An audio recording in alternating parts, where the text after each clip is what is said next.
여랑야랑 시작합니다. 정치부 이민창 기자 나왔습니다. 어서 오십시오. 자, 첫 번째 주제 보겠습니다. 네, 검은 그림자의 정체, 이게 어제 나온 이야기죠? 네, 어제 노무현 전 대통령 서거 11주기 추도식이 있었죠. 그렇죠. 이해찬 민주당 대표가 추도사를 했는데 거기서 나온 발언입니다. 먼저 들어보시죠. 네. 많은 사람들이 모함을 받고 공작이 대상이 되곤 했습니다. 지금도 그 검은 그림자는 여전히 어른거리고 있습니다. 끝이 없습니다. 참말로 징합니다. 네, 저 참말로 징한 검은 그림자, 뭘 뜻하는 걸까요?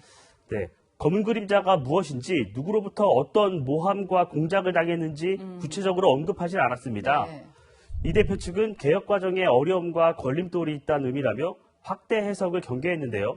정치권에선 여권을 향한 검찰 수사, 네. 즉 검찰을 의미하는 것이라는 분석도 나왔습니다. 확대 해석이라고 하기도 그런 게 한명숙 전 총리도 그 자리에 있었기 때문에 여러 가지 의미로 해석을 할 수 있는데 이 얘기도 있더라고요. 노무현 재단을 향한 검은 그림자가 있다. 이 노무현 재단을 향한 검찰 수사가 이루어지고 있는 건가요?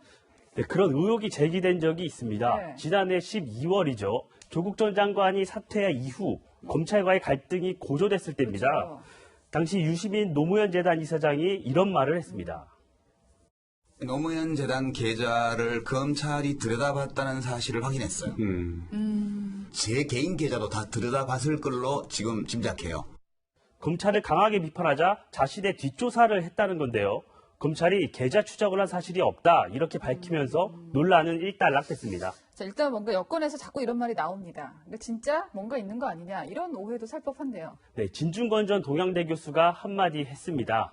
진 전 교수는 SNS에 정색하고 미리 초치는 걸 보니 노무현 재단과 관련해 뭔가 터져나올 듯이라며 빨리 개봉하라고 적었습니다.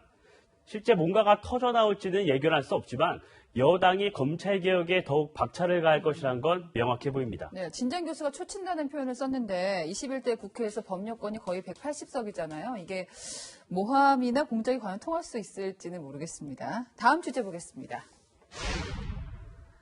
네, 통합당 중도로 자, 주호영 통합당 원내대표가 어제 추도식에 참석을 했죠.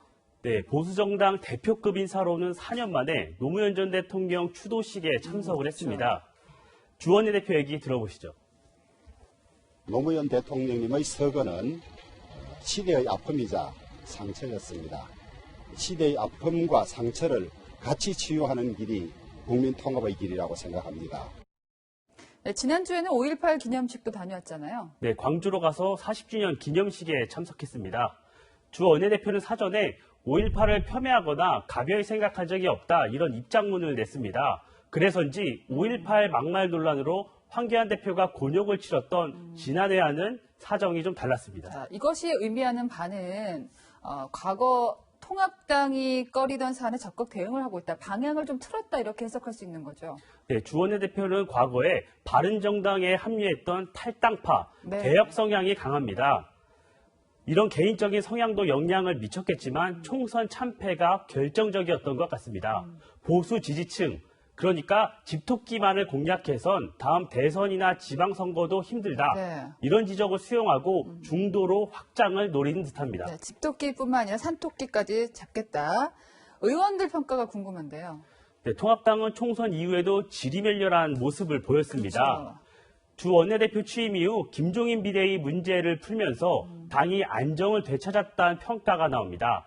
오는 28일이죠. 문재인 대통령과 여야 원내대표 오찬회동에서 어떤 결과를 이끌어낼지가 주 원내대표의 시험대가 될 것 같습니다. 네, 지금까지 여랑야랑이었습니다.